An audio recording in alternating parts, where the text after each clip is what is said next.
রাজ্যে পশ্চিমবঙ্গ প্রদেশ কংগ্রেসের নির্দেশে গলসি 2 নম্বর ব্লক কংগ্রেসের প্রতিবাদ সমাবেশ।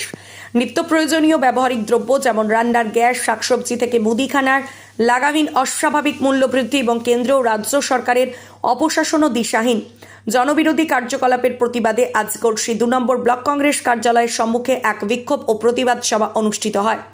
উপস্থিত ছিলেন গলসি বিধানসভা কংগ্রেস কর্মীদের অভিভাবক বর্ষিয়ান কংগ্রেস নেতা প্রণব কুমার দত্ত, জেলা কংগ্রেসের সংখ্যালঘু সেলের নেতা শেখ হাফিজুর, ব্লক নেতা শেখ হাফিজুর ওরফে অরূপ, ব্লক যুব কংগ্রেস নেতা শেখ মনিরুল, আইএনটিসির নেতা স্বপন বাগদি, মনমোহন রায়, কার্তিক মণ্ডল, গলসি ব্যবসা সমিতির পক্ষ সুশান্ত মালিক, শেখ ঈশা, শেখ জান্টু সহ বিভিন্ন অঞ্চলের কংগ্রেসের কর্মীগণ নিত্য প্রয়োজনীয় জিনিসের আকাশ ছোঁয়া দাম বৃদ্ধি সহ কেন্দ্র ও রাজ্য সরকারের দুর্নীতি অপশাসনের বিরুদ্ধে বক্তব্য রাখেন গলসি 2 নম্বর ব্লক কংগ্রেসের সভাপতি অসীম কুমার দত্ত।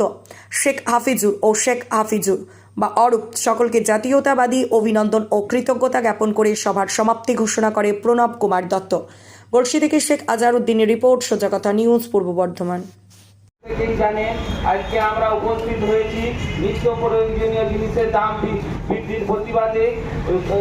কেন্দ্র সরকার আর এবং রাজ্য সরকার যেভাবে নিত্য প্রয়োজনীয় জিনিসের দাম বৃদ্ধি করছে, সাধারণ মানুষ বিশেষ করে মধ্যবিত্ত এবং গরিব মানুষ আজ নাজেহাল।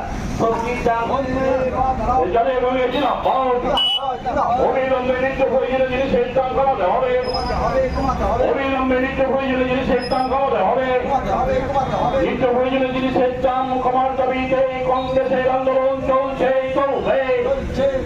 শাকসবজি থেকে মুদিখানা নিত্য প্রয়োজনীয় জিনিসের দাম বাড়ছে কেন? কেন্দ্রীয় রাজ্য সরকার জবাব দাও।